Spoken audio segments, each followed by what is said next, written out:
কামরুজ্জামান সাহেবকে নিয়ে, আচ্ছা। যেটা মানে আপনারা বলেছেন যে কামরুজ্জামান সাহেব টাকার বিনিময়ে ব্রিগেড সভাটাকে বানচাল করেছে।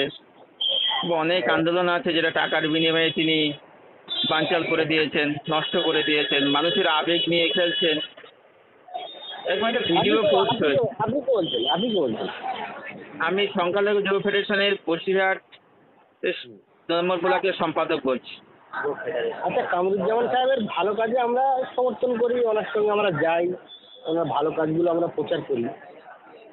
ওনার সমালোচনা কি করা যাবে না? সমালোচনা বলতে অবশ্যই মানুষকে সমালোচনা করাই তো ভালো কাজ, কিন্তু তিনি যে অর্থের বিনিময় করেছেন। এক মিনিট। মানুষ বলতেই পারে সেটা না বলতেই পারে। না, তিনি যে অর্থ বিনিময় করেছেন এটার কি কোনো এভিডেন্স আছে? বলতেই পারে মানে কথাটা কিরকম? আমি একজনের নামে একটা দোষ দিলাম, ঠিক আছে? তাহলে আপনারা আইনি সাহায্য নিচ্ছেন না কেন? আমাদেরকে ফোন করে ডিস্টার্ব করতে হবে। আইনি সাহায্য নিন। আইনি সাহায্য নিয়ে আমানুল্লাহ সাহেবের বিরুদ্ধে মামলা করুন, আমাদের বিরুদ্ধে মামলা করুন। মানে আপনারা যা খুশি তাই বলে যাবেন, তাই তো? একজনের নামে উইদাউট এনি এভিডেন্স। ভারতবর্ষে আইন আছে তো নাকি? ভারতবর্ষে আইন আছে। অবশ্যই ভারতবর্ষে আইন আছে, কিন্তু আমি বলতে চাইছি আপনারা যা খুশি তাই বলে যাবেন উইদাউট এভিডেন্স, তাই তো? আইনের বহির্ভূত তো কোনো কিছু হয়নি। আর যদি মনে করেন আপনি হয়েছে, যদি আপনার মনে হয় যে আইনের বহির্ভূত, তাহলে আইনি সাহায্য নিন। কাল রাত থেকে আপনারা বারবার ফোন করছেন, আমরা ভিডিওগুলো 2-3টে চ্যানেল থেকে সরিয়ে দিয়েছি। তা সত্ত্বেও আপনারা বারবার ফোন করছেন। তার মানে কি কামরুজ্জামান সাহেব কিছু করলে, কিছু বললে তার সমালোচনা করা যাবে না? সমালোচনা জিনিসটা আলাদা, আর কারোর বিরুদ্ধে মিথ্যা অভিযোগটা আমি একটু বলি, সমালোচনা জিনিসটা কিন্তু আলাদা, আর কারোর নামে মিথ্যা অভিযোগ করা জিনিসটা কিন্তু সম্পূর্ণ আলাদা ব্যাপার ভাই। উনি মানুষকে বিভ্রান্ত করেছেন কিনা? কিভাবে বিভ্রান্ত করেছেন? বিভ্রান্ত করেনি? কিভাবে বলুন, একটু যুক্তি দিয়ে বোঝান যে এইভাবে বিভ্রান্ত করেছেন। উনি যখন কলকাতা হাইকোর্টে যখন মামলাটা উঠেছিল, কলকাতা হাইকোর্ট যখন বলেছে যে 24 ঘন্টার মধ্যে সেনাবাহিনী মাঠ দেবে কিনা, কি করবে সেনাবাহিনী জানিয়ে দেবে, উনি আমাদেরকে বললো আধা ঘন্টার মধ্যে আমরা জানিয়ে দিচ্ছি।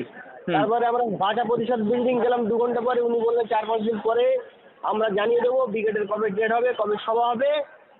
হ্যাঁ, তারপরে উনি বললেন যে যারা বাসের ভাড়া, গাড়ি যারা ভাড়া করেছেন তারা ভাড়া ফেরত নেবেন না। এটা নিশ্চয়ই তুমি জানো যে ব্রিগেড সভার পারমিশন কিন্তু যেদিন ডেট থাকে তার 1 থেকে 2 দিন আগে হয়ে থাকে। বলা হয়েছিল 26 তারিখ হবে।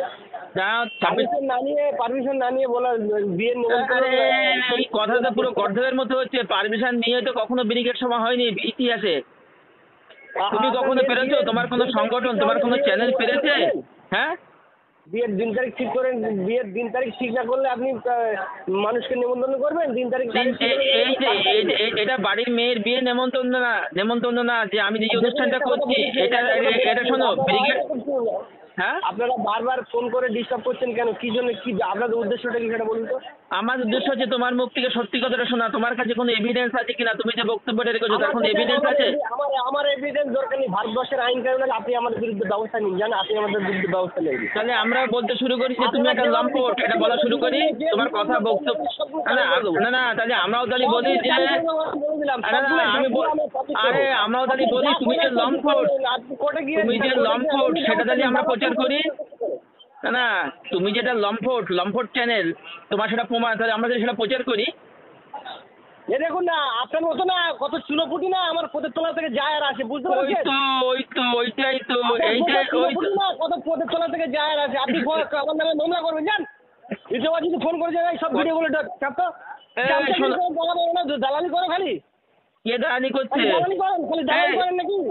সত্যি কথা বলতে শেখনি তুমি এখনো? তুমি সত্যি কথা বলতে শেখনি? লম্পটের মতো কথা বলবে না একদম। তুমি কে দালাল? তুমি দালাল, তুমি চরিত্রহীন, তুমি মৃত্যু, তুমি বেকুব। আপনার মতো মুসলিমদের কলঙ্ক, আপনারা মুসলিমদের কলঙ্ক। আপনি মুসলিমদের কলঙ্ক তোমরা মুসলমানদের মধ্যে বিভেদটা কে ছড়াচ্ছে? মুসলমানদের মধ্যে বিভেদটা কে ছড়াচ্ছে? মুসলমানদের মধ্যে বিভাজনটা কে ছড়াচ্ছে? তোমাদের মতো লম্পটরা ছড়াচ্ছে। যেখানে ভারতবর্ষের একটা পজিশনে আছে, যেখানে বিপদের মধ্যে আছে, তোমরা মুসলিমদের মধ্যে বিভাজনটা করছো। তোমার মতো চ্যালেঞ্জটা, তোমাদের মতো চ্যালেঞ্জগুলো। আমরা কারোর নামে গীবত গাই না, আমরা কারুর নামে কিবোধ গাই না, কখনো শুনিনি কারুর নামে কিবোধ গাইছে।